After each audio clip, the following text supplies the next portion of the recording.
오늘은요 설비 사장님을 모시고 이 가마 밸브에 대해서 우리가 같이 얘기해 보도록 하겠습니다. 네. 예. 가마 밸브는 왜 필요합니까? 가마 밸브는 외부에서 들어오는 압을 네. 세대에 네. 일정하게 네. 공급해 주는 것, 이것을 이제 정의적으로 말하면은 네. 그렇게 정의를 내리고 싶습니다. 그러니까 가마 밸브라는 것은 물의 전반적인 흐름을 일정하게 잡아주는 역할을 하네요. 네, 그렇죠. 네. 우리는 보이지는 않지만은 압이 이렇게 들어올 때 네. 여기에 불기체간 압이 들어옵니다. 예. 여기에. 네. 그러면 이 강압 밸브를 있잖아 통해서 들어온 압은 네. 일정해요. 네. 그래서 기계에 무리가 없이 우리가 평상시 사용하는 걸로 알고 있어요. 네. 가마 밸브가 예를 들어서 고장이 나면은 세대에는 어떤 영향을 미칠까요? 무슨 굉음이 난다든지 네. 아니면 물 틀었을 때 네. 물이 잘 안 나온다든지 네.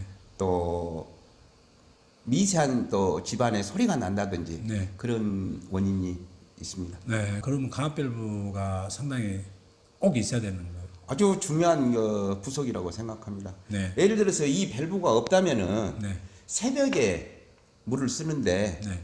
어떤 집은 굉장히 세게 나오고 네. 또 6시부터 9시가 때 주부들이 거의 밥을 하잖아요. 네. 물을 많이 사용할 때는 네. 또 수압이 약해지고 네. 그런 경우가 있는데 네. 이 강압 밸브를 통해서 우리가 사용을 하면은 물도 일정하게 나오고 하여튼 그런 경우가 이 밸브 역할이 아주 중요하다라고 정의를 좀 내리고 싶습니다. 그런데 가마 밸브가 이렇게 이제 물이 들어오면은 네. 그 뭐 미세한 것 이런 것도 가마 밸브가 잡아주나요? 물에 대한 좀 약간 좀 이물질 같은 것도? 이물질, 이 부속 안에는 이물질을 걸르는 것이 있어요. 네. 자, 여기 한번 보세요. 네. 이 안에 있죠? 네. 이게 들어오는데 이물질이 들어오면은 이렇게 오고. 이 기계를 만들 때 아파트에 쓰는지 집에 쓰는지 어디 시골에 쓰는지 모르잖아요. 네. 이 부속을. 전체적으로 그냥 물 쓰는 데를 다 만들어내니까. 그렇죠. 네. 그런데 어떤 물이 있잖아요.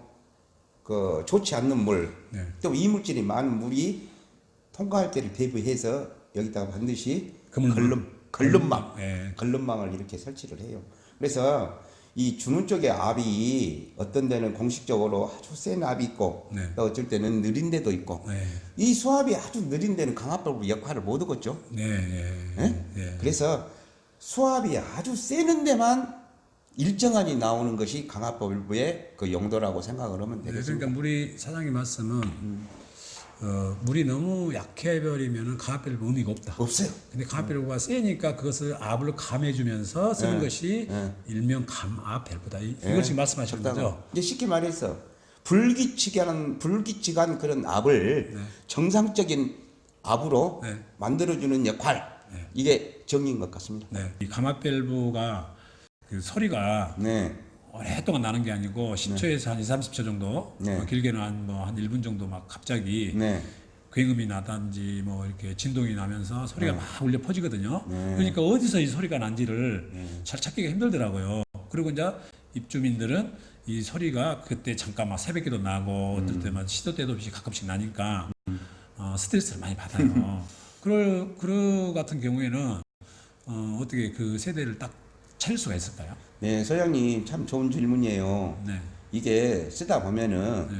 들어오는 압이 일정치 않을 때가 많이 있어요. 네. 그러니까 예를 들어서 아파트 같은 경우는 10층에서도 날 수가 있고 네. 또 3층에서도 날 수가 있어요. 네. 그러나 이게 정밀하게 어디서 난다 그 단정하기는 좀 어렵지만은 이 소리를 세부적인 조사를 하면은 찾을 수는 있습니다. 그러니까 찾는다는 것은 이제 세대가 물을 틀었을 때 그 세대에서 그 소리가 나는 건데 세대에서는 자기들이 이제 밖에가 수도 계량기 함이 있기 때문에 그 나는 소리가 그 집에서 나는지 다른 집에 나는지 진동이 일어나니까 그 소리를 찾기 힘들더라 이거죠. 그래서 그러니까 세대에 다 협조 요청을 받을 수밖에 없잖아요. 그렇죠. 물론 자기 집에 무슨 문제가 있고 수압에 문제가 있으면은 뭐 관리사무소나 이런데 빨리 연락을 해서 이것을 협조를 해야만 이것을 고칠 수 있지. 계속 이게 찾기는 참 어려운 저 부분이에요, 사실. 네, 그렇죠. 네. 그 저희도 그런 애로사항이 좀 많은데 그래서 이제 우리가 그 입주민하고 공고를 통해서 네. 자기가 물을 세대 썼을 때 뭔가 자기 집에서 그 소리가 난다 이렇게 하면서 그러면 신고를 좀 받아서 네, 저희들이 네, 네. 또 처리를 하고 그러거든요. 네, 네. 이제 우리가 일반적으로 이제 중요한 얘기는 우리 사장님한테 오늘 좋은 말씀 많이 들었고요. 네. 그 우리 그 현장에 가서 네. 그 수도 계량기 하면 고장 나 있는 세대 네. 가서 오늘 그 조립 해체. 이 부분을 네. 교체하는 방법을 해체도 한번 하고 다시 또 하도록, 시공도 하고. 예. 먼저 여기에 보면은 강압 밸브가 이렇게 설치가 돼 있어요. 응? 여기서 공급을 해주는 물이 강압 밸브를 거쳐서 수도 계량기 메탈을 거쳐서 집으로 들어가는 일종의 있잖아요. 안전장치입니다. 그래서 들어올 때 물을 이렇게 세대에 이렇게 오른쪽으로 돌리면은 집에 완전히 물이 잠기고 또 이렇게 N쪽으로 풀면은 물 흐름이 정상적으로 되는 구조입니다. 네. 그래서 이 강압 밸브에 이 들어오는 공급 라인 이 라인에서 물 그 있잖아요. 세기, 물에 대한 세기 뭐냐면은 쉽게 말해서 물이 굉장히 세게 들어왔을 때 여기서 1차로 있잖아. 원활하게 해주는 이 장치를 강압 밸브 역할이라고 생각합니다. 자, 이 집에서 지금 문제가 좀 생겼어요. 소리가 나고 네. 또 물 흐름이 안 좋아서 신고가 들어와서 오늘 여기를 잠깐 뜯어내고 이렇게 생긴 새 부속으로 똑같은 부속으로 이렇게 가려고 합니다. 네. 자, 그 우선은 저기 네. 수도 저기 오른쪽으로 들어오는 것을 여기를 이제 시작할 때 이걸 잠그고 시작을 하네요. 그렇죠. 네, 잠그고 나서 소장님 꽉 잠가야 되잖아요. 그렇죠. 오른쪽으로 해서 네.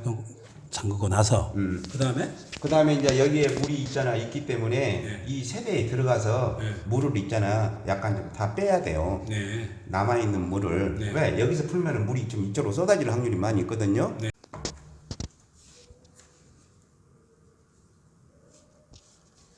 됐어요?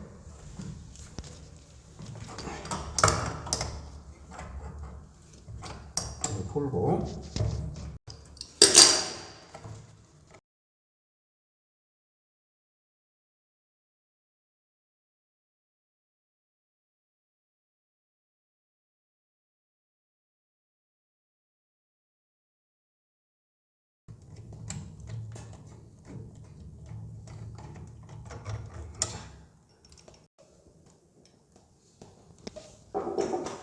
됐습니다.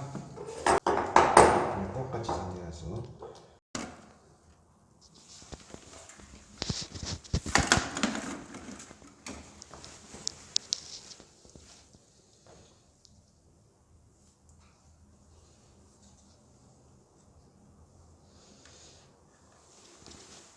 그걸 왜 감나요?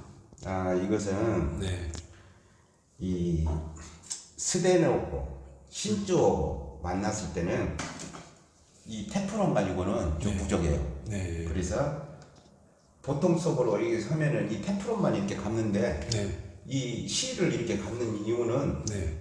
밀봉이 정확하게 되기 위해서. 네. 그래서 테프론을 그 위에다 한 번 더 감아줘요. 네. 실은 나사가 돌아가면서 아주 민감하게 작용하기 때문에 네. 이렇게 물이 더 안 새게 네. 이런 역할을 하는 것입니다. 네.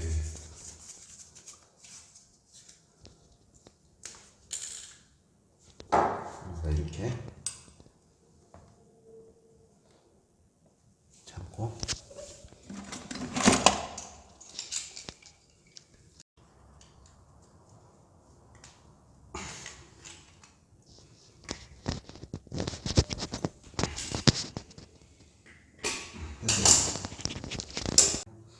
자, 강압 밸브를 다시 설치해 보겠습니다. 이 강압 밸브에 하살표가 있거든요. 여기서 반드시 중요한 것은 물이 공급이 돼서 세대 안으로 들어간 이 하살표 방향을 반드시 있잖아요. 확인하시고 시공을 해줘야 됩니다. 어떤 집은 이렇게 또 그 반대로 시공을 해가지고 물을 그 강압 밸브 역할을 전혀 못한 상태에서 사용하는 집도 있어요. 네. 그러면 수압이 있잖아 안 나와서 네. 세대에 문제가 발생하는 거예요. 네. 자, 그 다음에 또 꼬물이 꽁우리 오래되면 이렇게 있잖아요. 사가요. 이렇게 좀 손에 이렇게 시커머니 묻잖아요. 네. 예? 반드시 새 걸로 있잖아. 네. 광학 밸브를 이렇게 끼워서 오른쪽으로 돌리면서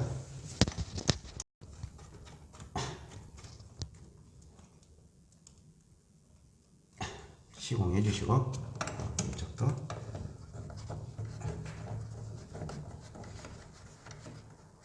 이렇게 시공해 주면은 될 것 같습니다. 예.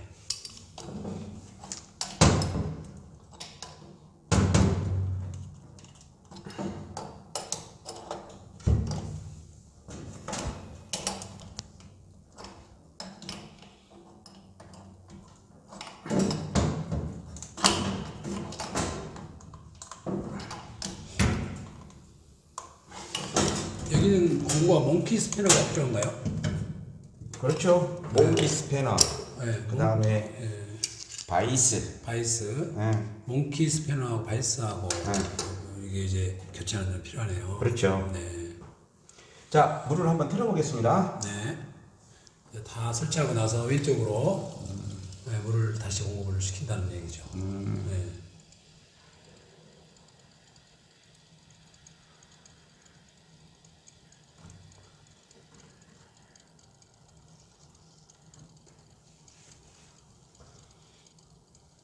됐습니다.